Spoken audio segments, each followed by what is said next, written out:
वो दिन कब आएगा जब हमारी टीम फुटबॉल वर्ल्ड कप में होगी? We have talent, we have each and everything. और हमारा कोई विजन नहीं है. That World Cup will be full of drama. Japan ने सरप्राइज दिया, मोरक्को ने सरप्राइज दिया. Everybody have to attack, everybody have to defend.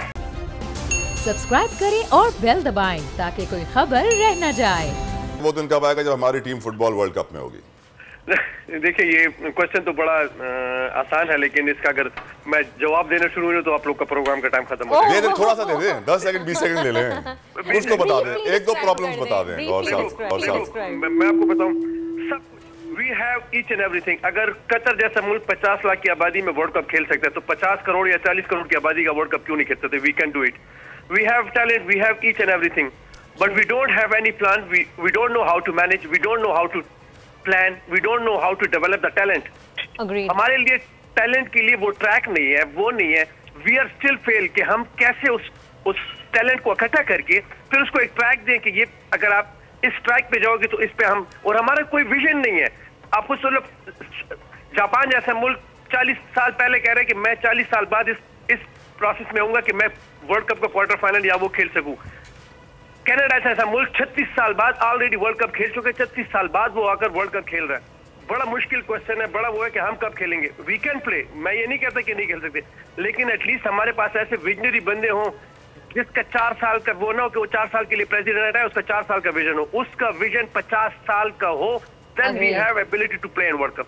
Agreed. तो जमान साहब ये बताइएगा, फिलहाल कि अभी जो फीफा वर्ल्ड कप चल रहा है उसमें जितनी भी बड़ी बड़ी टीमों के अपसेट सामने देखने में आए हैं, क्या उसकी एक्सपेक्टेशंस की जा सकती थी? और मोरक्को जो सेमीफाइनल में पहुंच गया है, उसके बारे में क्या कहेंगे? मैंने न्यूज चैनल पे मेरा वो एक इंटरव्यू है, मैंने पहले दिन से कहा कि that's world cup will be full of drama, full of drama.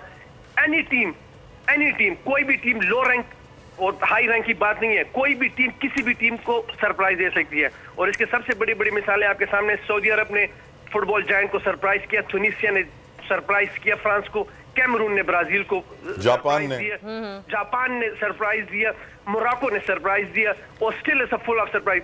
Ma'am, पहले वो जमाना था कि जब आपका यूरोप में फैशन चल रहा था तो हमें 1 साल बाद पता चल रहा होता कि यूरोप में ये फैशन चल रहा है. आजकल बिल्कुल एक मॉडर्न, हम एक ग्लोबल विलेज में रह रहे हैं.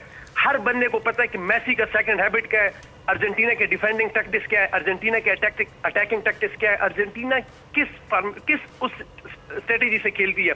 हर बंदे को, हर टीम को, हर प्लेयर को ये पता है. और इट्स वेरी इजी. तो किसी भी टीम को आपने ट्राइव करना और हर उस मतलब कोई वो मुश्किल बात नहीं है. हर बंदे को पता है. दूसरी ये कि इस वर्ल्ड कप में 5 चेंजेस हैं. High intensity game, it's like a volleyball. Everybody have to attack, everybody have to defence.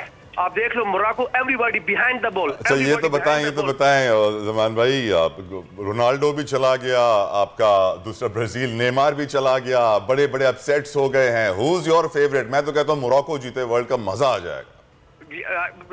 आप यकीन करो, मैं बिल्कुल एक दिली ख्वाहिश मेरी यही है कि मोरक्को जीते, लेकिन still I am with Messi, क्योंकि मेसी ने इतना फुटबॉल का करियर, इतना सुपीरियर करियर गुजारा ना, तो आई थिंक ये उसका एक हक है कि इसके करियर में ये वर्ल्ड कप भी हो. पापे को आपने इग्नोर कर दिया सर. आप लगता है सिर्फ चाय के साथ पापे खाते हैं. मैं आपको एक बताऊं, मैंने पहले दिन से कहा कि Mbappe and Messi, they will be. Mbappe का जो एज है वो बड़ा खतरनाक, 24 जो आपकी पीक है जो जिस टाइम, और उसको इस एज में ये वर्ल्ड कप मिल रहा है. उसका मजे की बात ये कि 24 ईयर में उसका जो एक्सपीरियंस है, पीएसजी दुनिया की बेस्ट टीमों में आती है, और इससे पहले वर्ल्ड कप का जीतना, वो एक बड़ा कॉन्फिडेंट. और एम्बापे का आप देख लो, टॉप गोल स्कोरर इस वर्ल्ड कप में. नो डाउट के एम्बापे बड़ा डेंजर, हर चीज है, लेकिन स्टिल आई थिंक फ्रांस के डिफेंस लाइन में lot of space, lot of work, और मेसी और ये कैन सरप्राइज एनी टीम. तारीख में पहली बार इमरान खान, आसिफ अली जरदारी, शहबाज शरीफ, मरियम नवाज, मौलाना फजल रहमान और बिलावल भुट्टो सब एक साथ चलना रहे हैं सिर्फ बोल पर. सबसे ज्यादा व्यूज और सबसे ज्यादा रेटिंग के साथ बोल आज भी रहा नंबर 1 पर. सब्सक्राइब करें और बेल दबाएं ताकि कोई खबर रह न जाए.